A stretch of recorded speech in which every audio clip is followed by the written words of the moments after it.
Greetings, queens and kings. If you are stopping by, welcome back to my channel. This is Sis Kathy Yvette. Woo! How are we doing this hump day, Wednesday? I hope everyone's doing good. I'm back in the office. Yeah, I'm a little tired today. Listen, many of us content creators were really trying to pump out um Country Wayne skits, those of us who do Country Wayne reviews. And for the past 11 hours, almost 12, they haven't had any skits. So I guess you can figure out from around midnight last night to now, they haven't been doing any, which is great for me because I can now catch up on some of those from last night. Because a lot I wasn't able to do with some storylines that you may be interested in.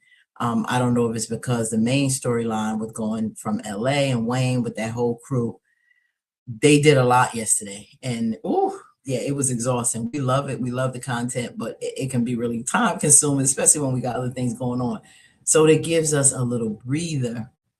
So I'm happy with that. So I am going to get into that. So thank you to all of new subscribers. I'd like to welcome you to our fun, safe place where we like to get into the Country Wayne skits. We like to laugh. We sometimes even cry, depending on the storyline. A lot of times we're angry, but it gives us good dialogue, right? It gives us something to really talk about, and maybe we get to learn from each other with different perspectives that we didn't think about before. So we can always agree to disagree, like I always say over here. So just let's sit back and relax. And definitely, I hope, even those of you who get the view and check it out, please please help the algorithm, comment, share, tag. I really appreciate all that you do. And even though sometimes you may not see us, sis, because I'm busy, I still want to give you content that we could talk about and enjoy. And we know we love these skits in Skitlanta, right? So we're gonna hop in here with Bethany. I hear that Bethany overhears Sharra asking Larry what to wear at the Christmas party. I guess that's Purnell's party, and confronts him why he would sit up there and talk to Sharra about something that has nothing to do with Brooke in front of Bethany is beyond me. I guess he a glutton for punishment, or just shows maybe he just don't care, and it matters to him what Sharra has to say. So let's get in here and see what this is all about, okay, fam? All right.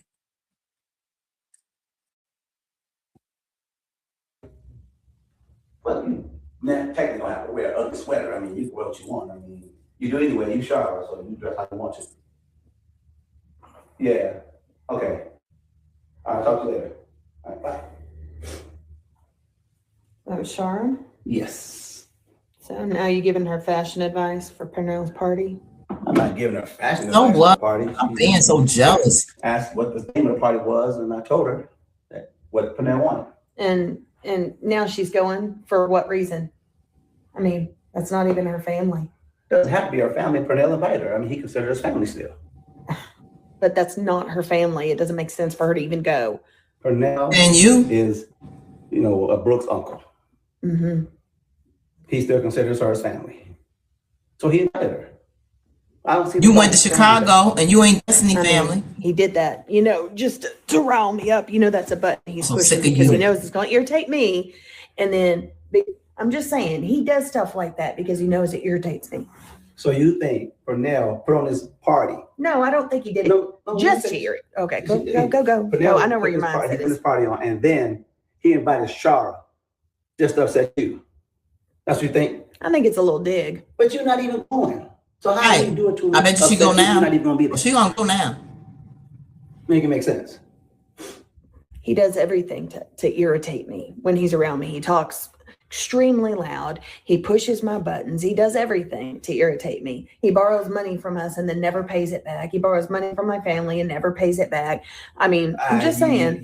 It's a stress right now because he is paying your dad back. Yeah, well, we don't know that for sure. You heard your dad say that in the living room that he's always been up on his payments. No, so you can say that. No. You can't say that your dad confessed to us that, yes, he pays him back. But Purnell's been loud his whole life. You think he's just loud because he's around you? Oh, I think he amps it up.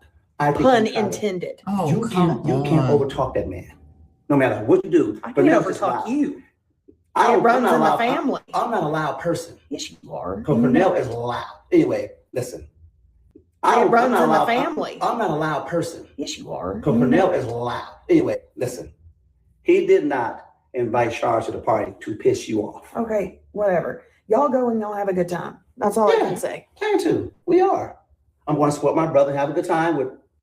I never knew someone who is so bent on being miserable and angry and toxic all the time.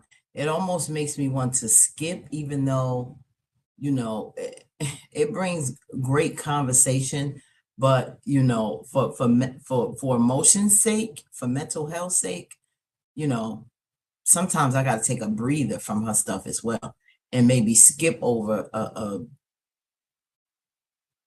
a video or two, because same thing with those hope and faith. Like, I'm so sick of those young girls because they are always on 10, always, you know, picking and messing with people. They're 18 now and they still act like they're 8.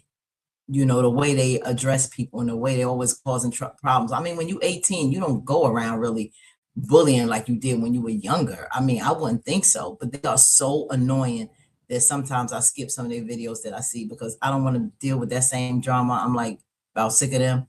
And the same thing with Bethany. It's like enough is enough for her. It's always toxicity, always an argument.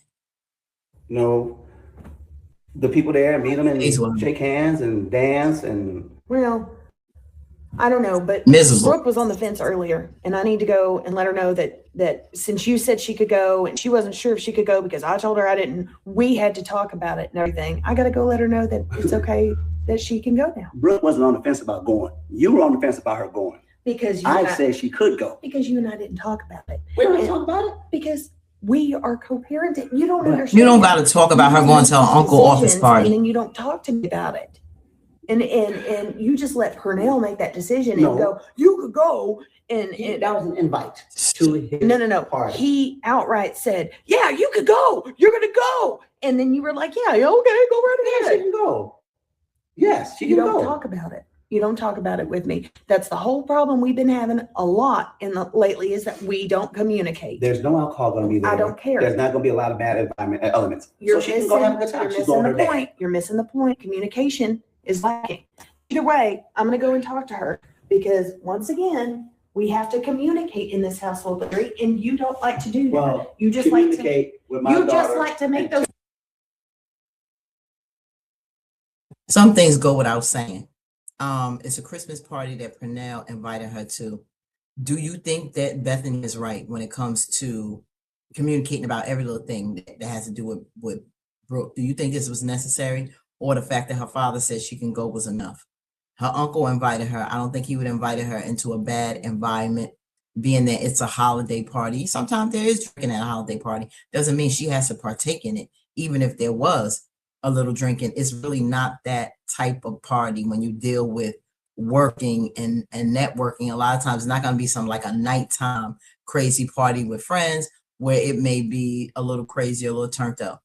This is a different type of party. And these are, you know, working people, business people, even, you know, like I said, there could be some drinking. However, her parents would be there. And I don't think it's necessary for Bethany to put her 2 cents in it because her father said it was okay. She feels, oh, we got to talk about it. Now she want to get up in the middle of the night and tell Brooke that it's okay. Even after her father said it, Bethany always has to put her stamp of approval on something. And then she wants to say, oh, out of communication, when it's really all about control and having a upper hand on Sharra 9 times out of 10. And her jealousy and insecurities with her is what's causing a problem in her marriage, and not necessarily Sharra. You know, just because Sharra's here, Bethany want to say that she's still in control and has, you know, some type of authority still over her mother when it comes to Brooke. She's toxic beyond toxic, unnecessarily. Put in the comments what you think, family. And let's hit up some others and see what's going on. I hope we're having a great day. And remember, have one on purpose and let no one steal your joy. Keep God first. Peace.